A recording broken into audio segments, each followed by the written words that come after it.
Saudara-saudaraku yang terkasih, selamat berjumpa di Renungan Harian di channel Katolik kita.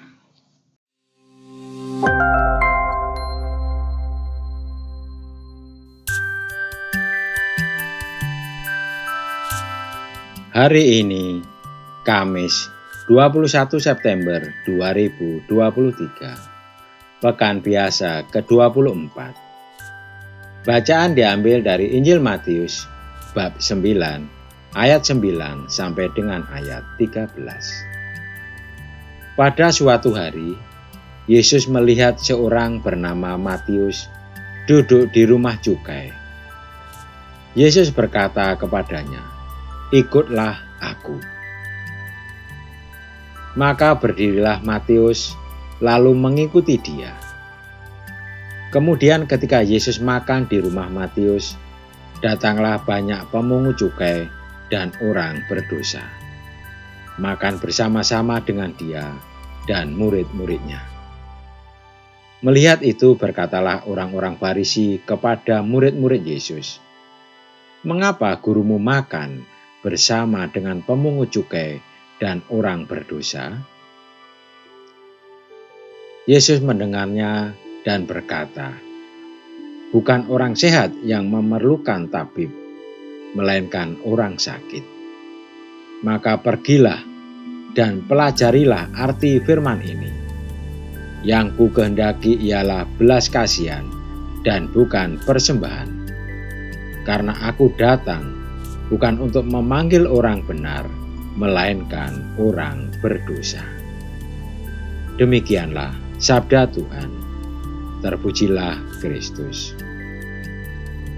Saudara-saudariku yang terkasih, pekerjaan Santo Matius sebelum dipanggil Yesus adalah pemungut cukai. Pada zaman itu, pemungut cukai dianggap orang berdosa. Akan tetapi Yesus memanggil Santo Matius untuk menjadi salah satu dari 12 muridnya. Bahkan dipercaya sebagai salah satu penulis Injil. Dapatkah cerita Santo Matius ini menjadi inspirasi bagi kita untuk menjadi pewarta Injil? Paulus dalam bacaan pertama mengatakan bahwa setiap orang diberikan tugas khusus, misalnya menjadi rasul, nabi, pemberita Injil, gembala atau pengajar. Akan tetapi mungkin sebagian besar dari kita dipanggil untuk menjadi penginjil seperti Santo Matius. Dia adalah seorang pendosa, kemudian bertobat dan mengikuti Yesus. Pertobatan adalah pewartaan Injil yang paling keras.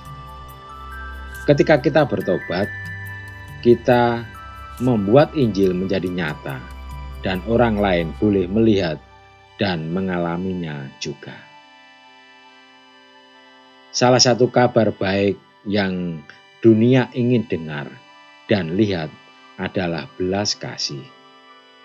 Kita menunjukkan belas kasih ketika kita mengunjungi orang sakit, memberi bantuan sembako kepada orang miskin, memberi semangat kepada para pencandu narkoba untuk berubah, menghibur mereka yang berduka, berbicara ramah terhadap orang yang sudah lanjut usia, dan masih banyak lagi. Marilah kita berdoa.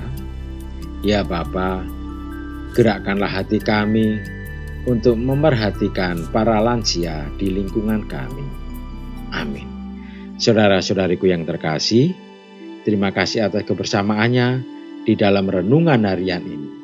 Kita akan berjumpa kembali di renungan harian berikutnya. Berkah dalam.